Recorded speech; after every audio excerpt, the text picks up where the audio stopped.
Mr. President, I have Dr. Kissinger calling you now. Fine. Thank you. President on the line, sir. Hi, Henry. Mr. President. Ele realizou grandes feitos e deu origem a pesadas censuras. Ele teve o poder de mudar o mundo e esteve muito para além do seu tempo. Pela primeira vez, fala diante das câmaras sobre toda a sua vida.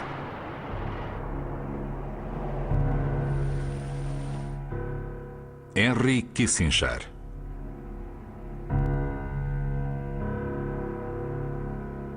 Os segredos de uma superpotência.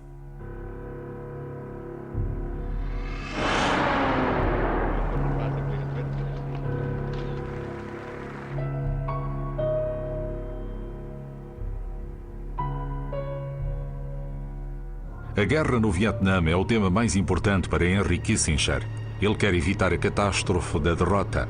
Ao princípio em total secretismo e posteriormente a título oficial, o Conselheiro de Segurança Nacional dos Estados Unidos viaja frequentemente para Paris para participar em negociações de paz com o inimigo, os norte-vietnamitas. As conversações arrastam-se durante muito tempo, tal como acontece com a guerra no Extremo Oriente. Eu estive diretamente envolvido nas primeiras negociações secretas. No final de 1969, princípio de 1970, tínhamos chegado a um acordo básico em relação a um prazo de retirada, tanto para os norte-vietnamitas como para os Estados Unidos, uma espécie de acordo da coligação em que o Vietnã do Sul partilharia o poder com os Vietcongs, no Vietnã do Sul, onde estes controlariam uma parte do território, sendo a outra parte controlada pelo governo do Vietnã do Sul. Podíamos ter terminado aquela guerra em meados de 1970 se não fosse o golpe do Camboja e a invasão.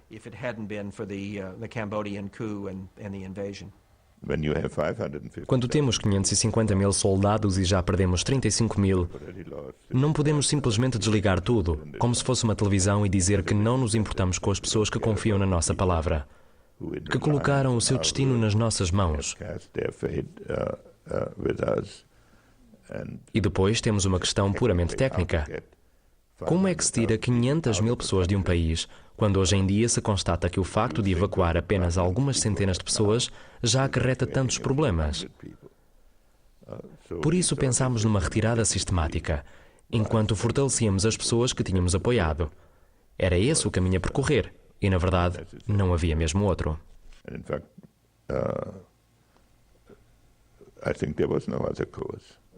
Os americanos tinham imaginado um final diferente, um final de triunfo. Em vez disso, estão totalmente dependentes da boa vontade do seu inimigo, Le Duc Tho. A superpotência é ridicularizada. Só com muito esforço é que Kissinger consegue disfarçar a derrota, fazendo-a passar para uma retirada honrosa. Não foi uma experiência agradável, porque a estratégia deles consistia em vergar a nossa mente. Consistia em manobrar-nos até posições em que a desmoralização do corpo político americano continuava a existir. E eram extremamente perspicazes nisso.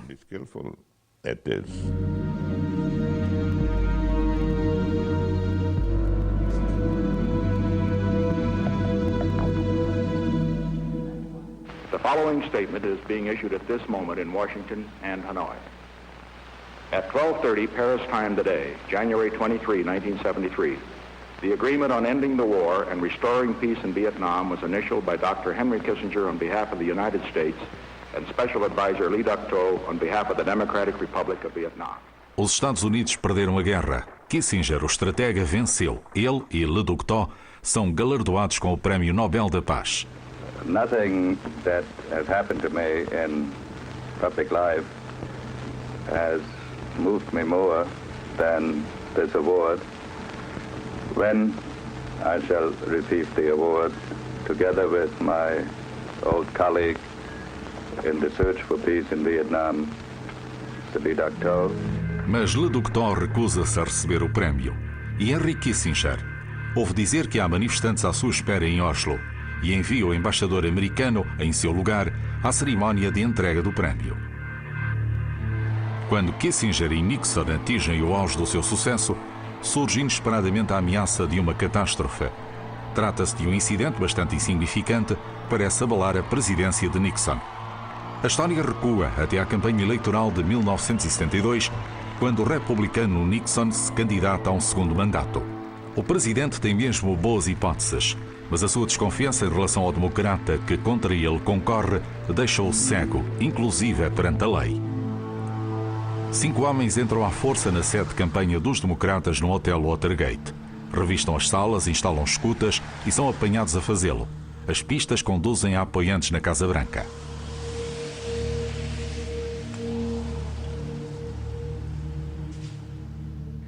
Henry Kissinger não teve nada a ver com a entrada à força no Watergate. Por detrás do caso Watergate está uma presidência não constitucional e criminosa.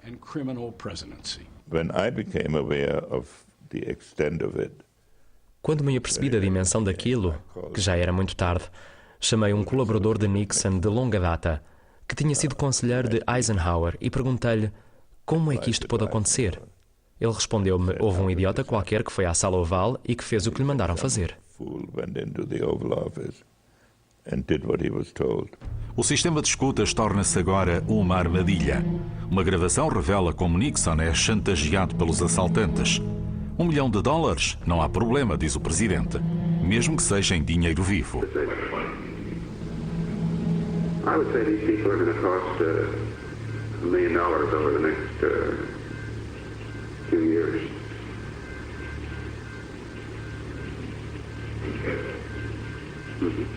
Where you can get $1 million and you can get it in cash. Quando lemos estas afirmações dramáticas, aqueles que conheciam bem Nixon sabiam que estas afirmações dramáticas não significavam nada, que era preciso voltar lá umas horas mais tarde, ou de preferência no dia seguinte. E era preciso dar-lhe essa hipótese, mas algumas pessoas não o faziam. Kissinger e Nixon celebram grandes sucessos, mas a política secreta da Casa Branca tem um lado negro, o relacionamento tático com a verdade. Kissinger vê o seu presidente a pôr em risco a cabeça por não ter cuidado com as palavras. Good evening. I had no prior knowledge of the Watergate break-in. I neither took part in nor knew about any of the subsequent cover-up activities. I neither authorized nor encouraged subordinates to engage in illegal or improper campaign tactics. That was, and that is, the simple truth. A fachada acaba por ruir. Primeiro é John Dean que afirma ter informado Nixon da chantagem. Ainda ninguém sabe do sistema de escutas que está instalado na Casa Branca. Eu sabia que tudo o que o John Dean estava a dizer era verdade. Eu conhecia o sistema muito bem. Depois de John Dean, fui eu que fui chamado. The equipment allowed for a lag so that no portion of a conversation would be omitted. Eu sabia o que aquelas cassetes significavam para Richard Nixon. Eu sabia o que o secretismo das cassetes significava para ele. E agora estava a revelá-lo a todo mundo. Eu era um admirador de Richard Nixon. Tinha trabalhado para ele ao longo daqueles 4 anos. Sentia-me honrado por lá estar. Era eu a pessoa que lhe iria provocar um grande desconforto e que iria prejudicar a sua presidência. Nixon já não aguenta muito mais a pressão da política interna. Surge então uma crise na política externa. Estamos em outubro de 1973. Tropas sírias e egípcias atacam Israel. Nixon sabia que a guerra do Yom Kippur era uma consequência direta do Watergate. Os russos acharam que ele estava tão ocupado com isso que poderiam fazer aquilo que fizeram. Por um lado, era uma situação extremamente tensa. Por outro, vimos ali uma oportunidade de dar início a um processo de paz. Kissinger organiza uma ponte aérea para Israel. Esta servirá para entregar armas para a defesa dos seus aliados. Quando os israelitas conseguem rodear todo um exército egípcio, os egípcios pedem ajuda à União Soviética. Enviará Moscou as suas tropas? Trata-se de uma prova de força. No Próximo Oriente, Estados Unidos e União Soviética confrontam-se de forma indireta. Em Washington, o governo faz uma reunião de crise. Parece inevitável a confrontação direta entre as superpotências. Quando nos encontramos à noite, o presidente estava na sua residência. O general Haig, que era o chefe de pessoal dele, foi diretamente do nosso encontro para a residência. Eu discuti isso com o presidente e ele queria saber qual era a posição de Henry. E eu respondi-lhe, eu sei qual é a posição dele, está completamente do seu lado. Não havia qualquer dúvida em relação a isso. Henry conhecia o seu presidente e sabia aquilo que estava certo. Nixon retirou-se nessa noite. Espalham-se os boatos sobre o seu hábito de beber. O presidente está praticamente incapacitado devido ao incidente do Watergate.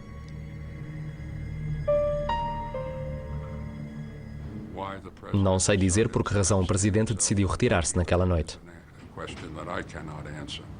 Al Haig disse, continue com a reunião, eu mantenho-o ao corrente. E foi isso que fizemos. Todos os olhos se voltam para o pequeno círculo que se forma à volta de Henry Kissinger. De que forma se devia responder à ameaça militar dos soviéticos? Aquilo de que me lembro é que Al Haig e Henry chegaram à conclusão de que devíamos aumentar o nível de alerta. Enviámos uma ordem a todas as forças norte-americanas que estavam espalhadas pelo mundo para que ficassem de alerta, porque sabíamos que os soviéticos veriam todo aquele tráfego adicional de mensagens e ficariam a saber que estávamos a falar a sério. DEFCON 3, aumento do estado de prontidão para a guerra. O mundo está perante um confronto nuclear. Estarão os americanos a fazer bluff? Ninguém o sabe. A União Soviética fica impressionada e não envia unidades para a Península do Sinai. A estratégia de suspensão do antigo professor de Harvard prevalece. Aquilo que tentámos fazer durante a administração Nixon consistia em fazer cálculos mais precisos das penalizações e recompensas que precisávamos de alcançar em cada situação. Nunca tivemos a ideia de dominar outros países com o nosso poder. Mas foi isso mesmo que fizemos. E oferecemos sempre a possibilidade de negociação. Mas acreditávamos que o poder era um elemento importante nas relações internacionais, entre outros.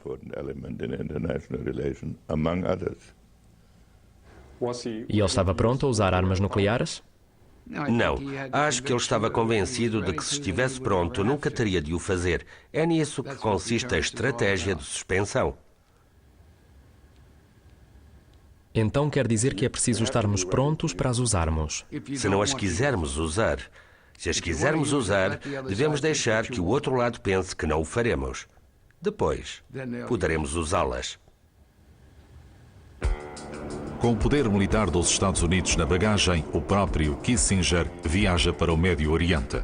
Durante semanas anda para trás e para a frente entre as capitais da região em crise. É uma diplomacia de ponta aérea. Enquanto toda a gente à volta dele poderia estar a cair para o lado, de fadiga, ele continuava. E uma das coisas de que mais me lembro foi estar constantemente lá sentado, a pensar: quando é que ele irá para a cama, para eu próprio poder dormir um pouco?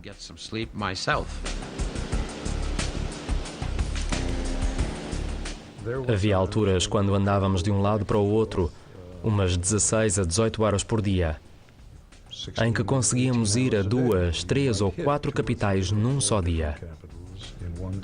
Entre 1973 e 1974, Henry Kissinger é um frenético gestor de crise que, no meio de tudo isso, ainda encontra tempo livre para casar pela segunda vez. A noiva é Nancy, uma mulher rica e viajada, que por vezes acompanha mesmo o marido nas suas viagens, sempre rodeada pela imprensa.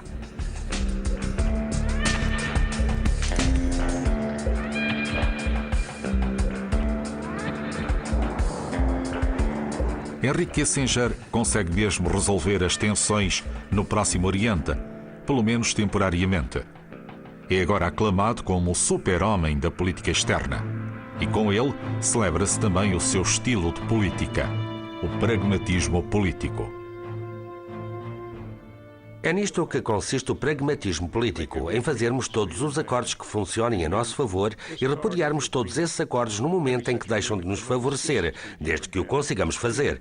É nisso que consiste o pragmatismo político. Aqui não se pode fazer sempre aquilo que se quer, mas é preciso saber como tirar o máximo proveito de cada situação.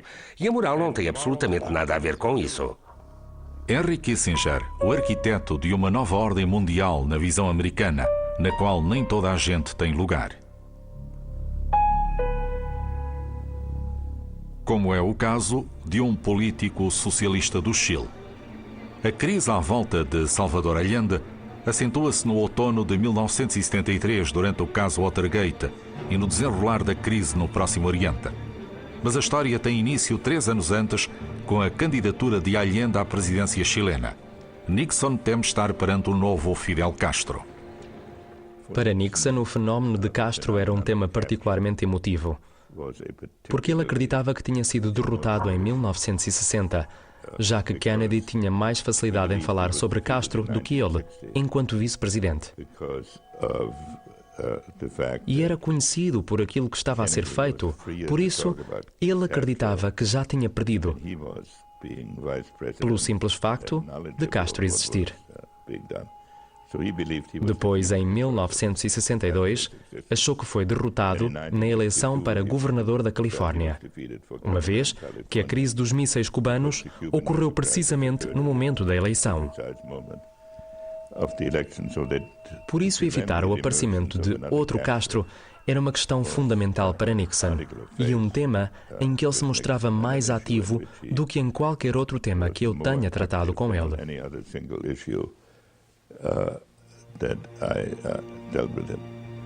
Um pesadelo para Nixon. Em 1970, Allende é eleito presidente por uma pequeníssima margem de votos. Na Casa Branca pensa-se numa maneira de evitar que o Parlamento confirme a eleição de Allende. Não nos era indiferente que Allende fosse eleito. Ele era de esquerda. Alguns dos documentos que acabaram de sair dos arquivos do KGB confirmam que ele trabalhava para eles. Ele era pago pelo KGB. Qual era o seu plano relativamente a Salvador Allende?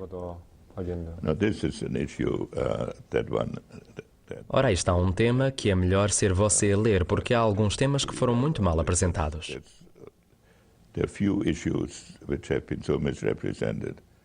É por isso que lhe estou a perguntar. Para resumir as coisas, em primeiro lugar, eu não tinha um plano pessoal em relação ao que fazer com Allende. Foi um dos temas em que Nixon deu ordens diretas aos serviços secretos, muito embora eu não me tenha oposto a elas.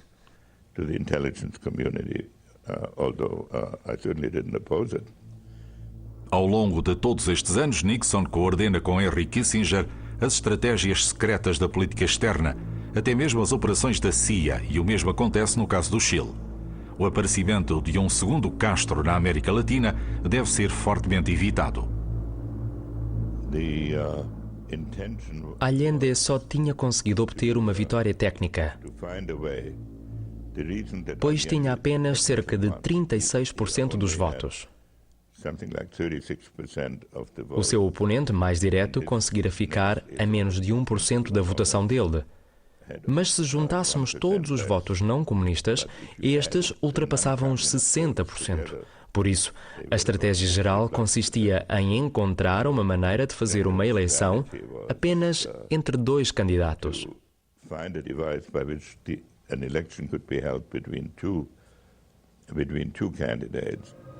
Em Santiago do Chile, a CIA pressiona o chefe do exército, o general Schneider, a convocar novas eleições. A Constituição dá-lhe o direito de o fazer, mas o general não cede, não se quer intrometer na política. A CIA apoiou um grupo que devia constituir uma alternativa a Allende e forneceu fundos para essa alternativa. Mas eles raptaram um dos militares de Allende.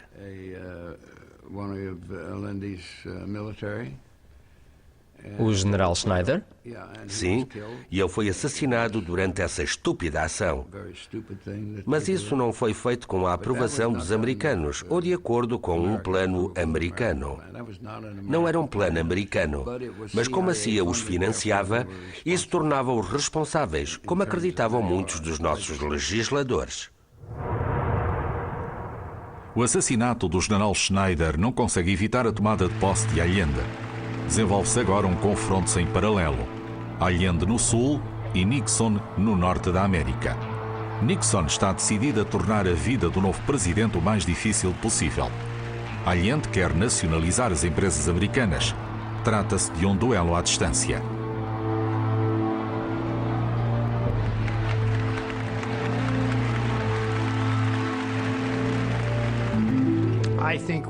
Acho que dávamos uma espécie de ajuda aos trabalhadores que faziam greve por isto ou por aquilo, só para aumentar a dificuldade que Allende já sentia em governar aquele país.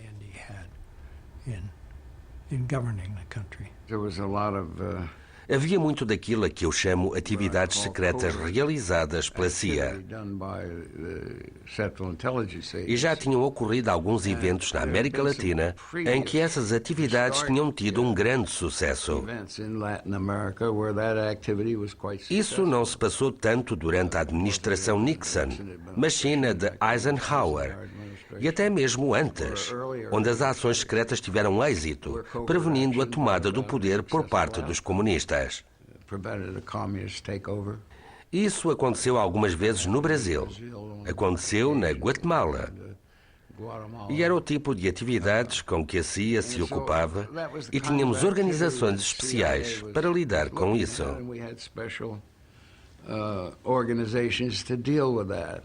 As ações secretas fazem parte da política americana. Enquanto o presidente for responsável pelas ações secretas, a CIA encontra-se sob o controlo geral do Conselho de Segurança Nacional.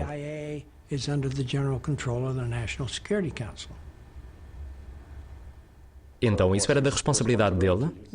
É evidente que ele desempenhou um papel nisso, claro. A CIA financia grupos de oposição no Chile. Grupos que aproveitam agradecidos todos os erros do governo socialista de Allende. Isso dá origem a grandes manifestações. Os opositores de Allende sabem desde o início que podem continuar a contar com o apoio dos Estados Unidos e aumentam a pressão sobre Allende. Eles tinham comitês que trabalhavam e estudavam os planos propostos pela CIA ou pelo Pentágono e que eram planos para ações secretas.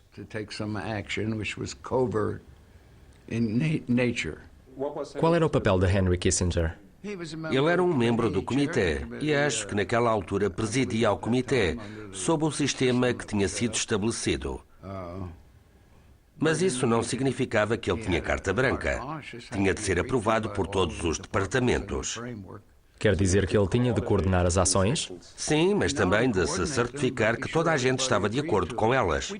Não conhecemos as conversas pessoais que ocorreram, porque muitas dessas conversas continuam a ser secretas e muitas dessas transcrições nunca foram publicadas. Mas sabemos que ele era muito agressivo nas reuniões internas da agência, ao transmitir as ordens de Nixon de que a CIA devia fazer qualquer coisa em relação a Allende. E ele era muito rigoroso a cumprir as ordens do presidente. À medida que o governo do Chile começa a perder o controlo, um grupo de militares decide organizar um golpe.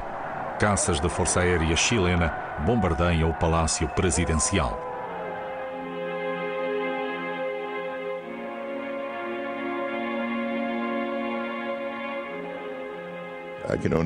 Só posso aconselhar aos vossos espectadores que leiam um livro sério sobre o tema e que não se envolvam nos pequenos pormenores ou representações falsas que têm caracterizado este debate.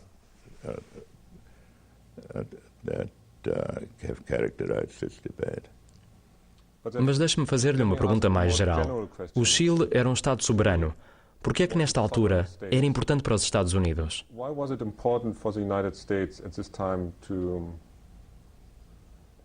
Porque tínhamos acabado de ver a colocação de mísseis em Cuba em 1962 E nesse mesmo mês, uma base de submarinos soviéticos estava a ser construída em Cienfuegos, em Cuba. Porque na América Latina, a Argentina estava perto da guerra civil. E isso era credível, tal como acontecera nas administrações anteriores. Não se tratava de uma invenção do presidente Nixon.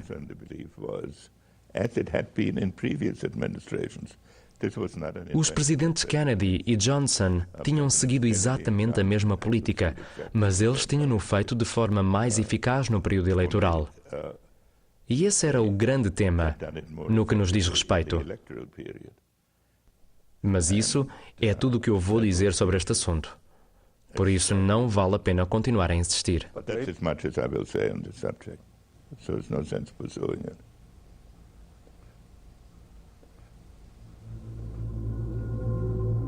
A 11 de setembro de 1973 confirma-se a morte de Salvador Allende. Ao princípio não se percebe bem se ele foi assassinado ou se cometeu suicídio. 5 dias depois, a um domingo, Nixon, notavelmente entusiasmado, faz uma chamada privada para Kissinger. Existe uma transcrição dessa conversa. O presidente começa com umas palavras de circunstância.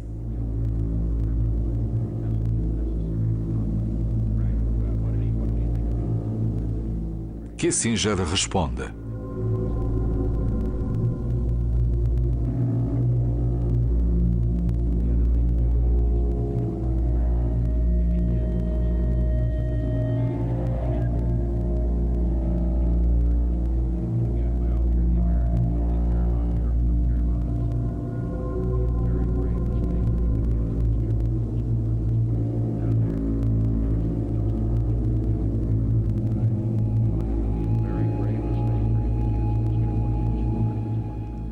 Não creio que eles sentissem uma grande admiração por ele. E tal como já disse, surgiram agora provas de que ele estava mesmo a ser pago pelo KGB. Quer dizer que era um motivo para festejar. Bem, afinal de contas, era uma guerra fria, mas era uma guerra. Tanto Kissinger como Nixon carregam uma espécie de responsabilidade indireta pela morte não só de Allende, mas por todas as baixas daquele golpe.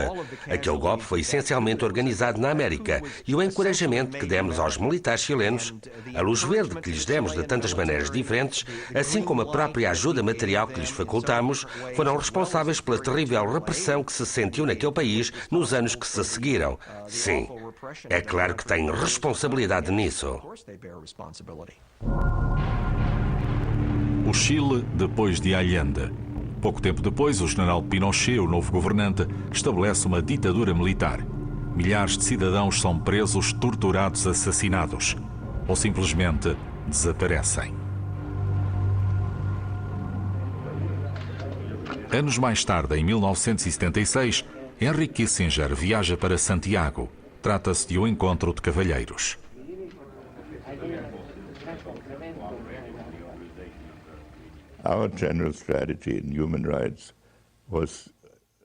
A nossa estratégia geral em relação aos direitos humanos consistia em conduzir tudo com uma política de empenho. Isso significa que fizemos uso da nossa influência junto de Pinochet para falar sobre a libertação de prisioneiros e tornar o seu regime mais humano.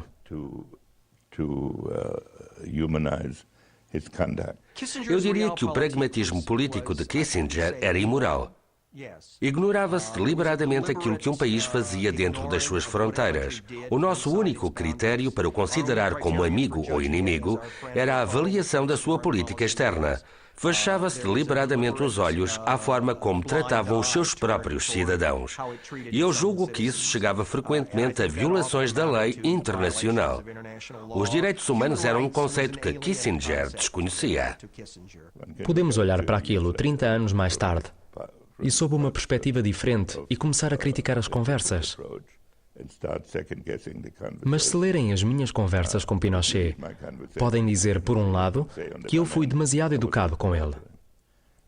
Por outro, também podem dizer que na única conversa que tive com ele, 4/5 dessa conversa foram sobre temas ligados aos direitos humanos, tudo posto de uma maneira muito educada e não em termos de confrontação. Portanto, isso teria de ser avaliado. Mas não quero continuar a falar sobre esse tema.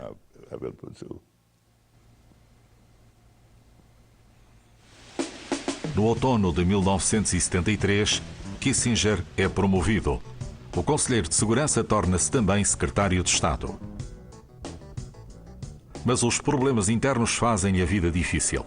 O caso Watergate espalha-se e atinge Henry Kissinger, que agora, com os seus 2 cargos, tem mais poder do que nunca.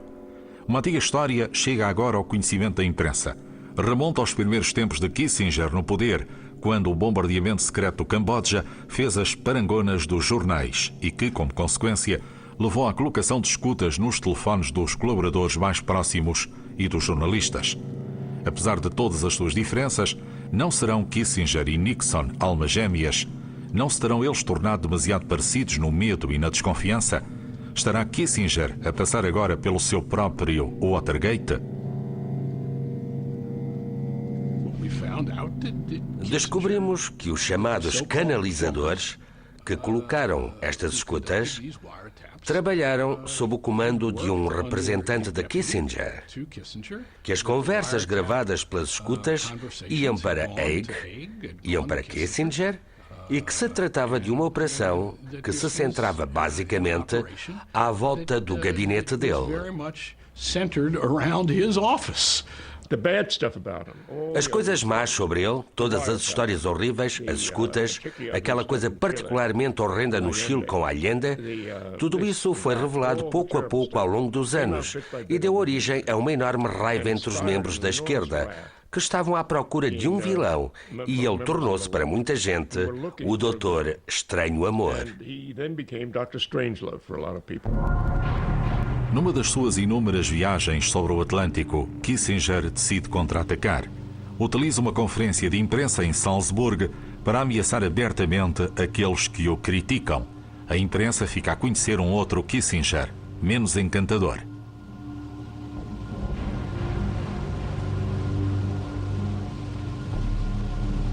The implication that my office was spending its time reading salacious reports about subordinates is a symptom of the poisonous atmosphere that is now characteristic of our public discussions. I do not believe that it is possible to conduct the foreign policy of the United States under these circumstances when the character and credibility of the Secretary of State is at issue. And if it is not cleared up, I will resign. O secretário de Estado continua no cargo, também porque o seu chefe se encontra numa situação muito pior do que a dele. Num dia ia demitir-se, no dia seguinte já não. Depois ia, depois não ia. E ele sabia que não era capaz de governar. A 7 de agosto de 1974, Richard Nixon demite-se. O peso de todas as mentiras dos últimos meses é demasiado grande para ele. Mas antes de anunciar publicamente a sua retirada, chama o fiel Henry Kissinger para uma última conversa. Ele ligou-me depois do jantar e perguntou-me se eu podia lá ir. Ele estava completamente sozinho. Tinha-me dito algumas horas antes que se iria demitir na noite seguinte. Por isso, pediu-me que lhe resumisse a nossa posição em termos de política externa, aquilo que tínhamos alcançado. É claro que estava extremamente abatido. Então, eu disse-lhe que a história seria mais generosa para ele do que os seus contemporâneos. E Nixon, muito ao seu jeito, responde-me: isso depende de quem escreve a história. Quando me ia embora, ele sugeriu que fizéssemos uma oração em conjunto. Era uma coisa perfeitamente natural. Tratava-se do fim da carreira pública de um homem.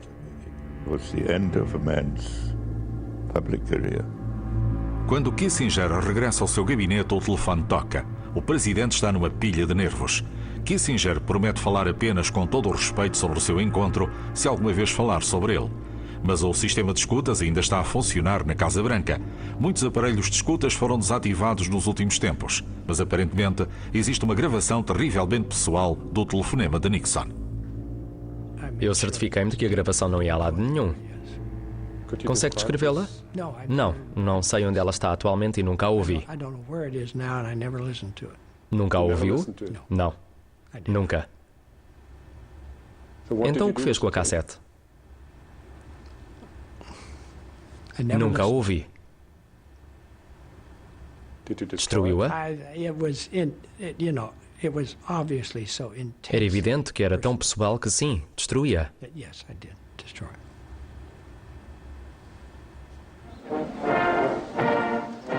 É o fim de uma presidência e o fim de uma histórica relação de trabalho. Henry Kissinger tem agora de se adaptar ao facto de que, juntamente com Nixon, desapareceu também o maior dos alvos para a crítica pública. O seu novo chefe, Gerald Ford, não serve como para-raios de Kissinger.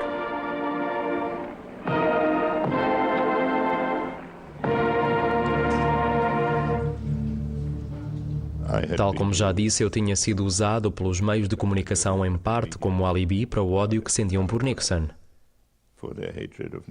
Mas essa rede de segurança tinha desaparecido. E, na verdade, como sobrevivente do período Nixon, tornei-me um alvo natural.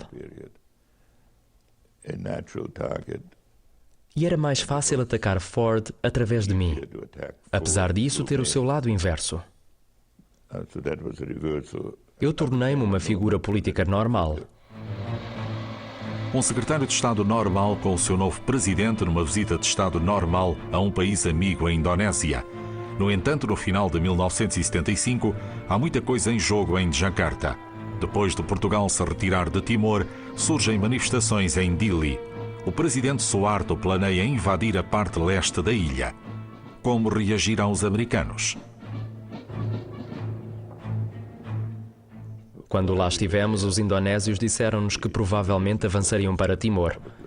E dito desta maneira, parece que os poderíamos ter impedido. Não estávamos em posição de os travar. Eles não nos pediram a nossa aprovação. Encaramos aquilo como uma coisa semelhante ao facto de os indianos terem ocupado Goa.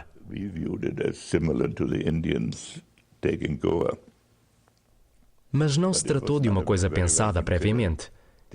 Isso surgiu inesperadamente a meio de uma conversa. A maior parte dela foi conduzida pelo presidente Ford. E se lerem o texto dessa conversa, verão que só dedicamos uns 5 minutos a esse tema.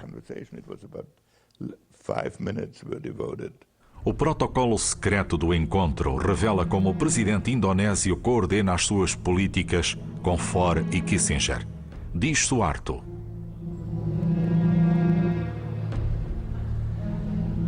responde-lhe Ford: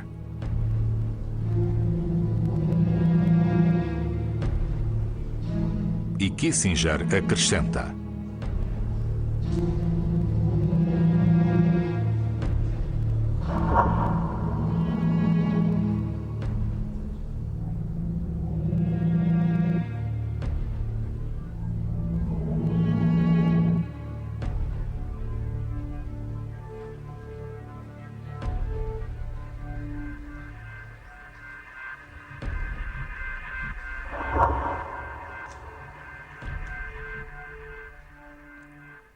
dito e feito, os primeiros relatórios do sangrento ataque a Timor-Leste são emitidos pela televisão norte-americana 15 horas depois do regresso de Ford. Kissinger e Ford deveriam ter dito algo do género naquela altura. Não pode fazer isso, nós emitiremos um embargo contra vós, vamos bloquear-vos. Mas é claro que não lhe disseram nada disso, em vez disso acenaram-lhe com a cabeça. Henry Kissinger conquistou a fama e a prosperidade. E também teve de aceitar grandes derrotas. Ainda hoje, décadas depois disso, ele e o seu país se lembram delas.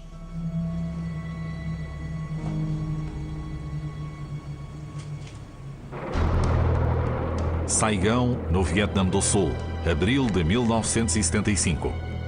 O acordo de paz de Kissinger já não tem qualquer valor. Os norte-vietnamitas estão a avançar para Saigão. Cheios de medo, os americanos e os seus amigos sul-vietnamitas abandonam a cidade em pânico. Kissinger was very conscious of the fact and remains to this day very conscious of the fact. Kissinger tinha plena consciência e ainda hoje continua a tê-la de que de cada vez que os Estados Unidos se retiram de um país, abandonando um compromisso de política externa, se torna cada vez mais difícil voltar a encontrar um país que se envolva num projeto conjunto com os Estados Unidos.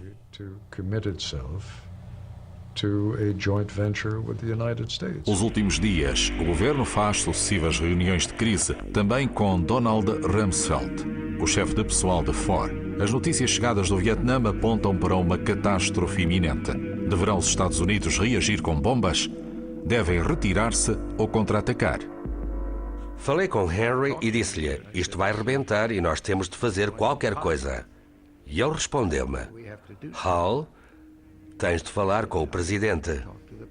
Ele achava que depois de todo este esforço, o mínimo que poderíamos fazer no Vietnã do Sul, apesar de todas as suas imperfeições, consistia em não lhe cortar a nossa ajuda. Compreendia a razão por que não poderíamos voltar a enviar tropas e desejava que pudéssemos tê-los bombardeado como resposta à violação do cessar-fogo.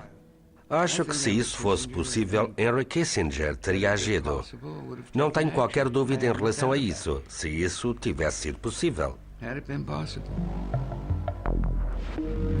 Uma liderança americana dividida. Uma situação fora de controle na outra ponta do mundo. Kissinger e Ford têm de tomar uma decisão.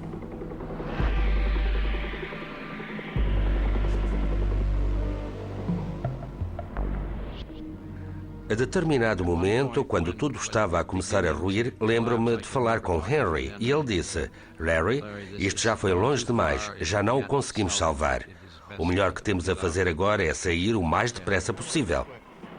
A 30 de abril de 1975, as últimas tropas norte-americanas saem do Vietnã. Julgo que o Vietnã lançou uma sombra sobre a política americana a partir dessa altura. Infelizmente, as mesmas questões que surgiram no contexto do Vietnã foram renovadas no contexto do Iraque. Existem alguns paralelos, mas não são propriamente semelhanças. São substancialmente muito diferentes.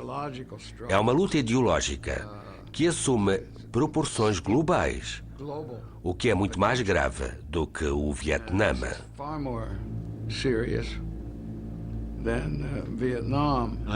Tenho medo que o sentimento de derrota no Iraque faça, em relação aos próximos 25 anos, aquilo que o sentimento de derrota no Vietnã fez em relação aos últimos.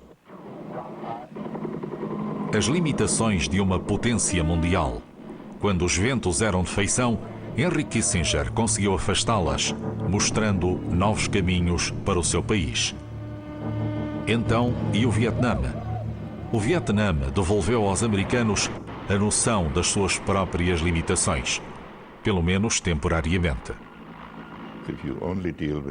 Se lidarmos apenas com os elementos da situação atual, estamos condenados à estagnação e a tomar conhecimento apenas das complexidades e não das oportunidades. Por isso, a arte da liderança internacional consiste em ter objetivos que estejam no limite da capacidade de uma sociedade. Se estes ultrapassarem os limites, fracassarão.